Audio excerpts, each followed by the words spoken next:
நாளை வெள்ளிக்கிழமை அம்மனுக்கு உகந்த நாள். ஒரு கிராமத்தில் ஒரே மாதத்தில் 3 மரணம் நடந்தது. அது சாதாரணம் அல்ல என்று மக்கள் பயந்து திகைத்தனர்.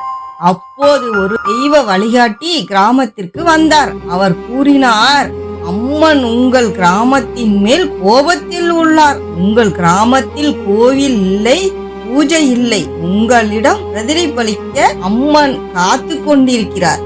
அந்த தெய்வ வழிகாட்டி ஒரு இடத்தை காட்டினார்.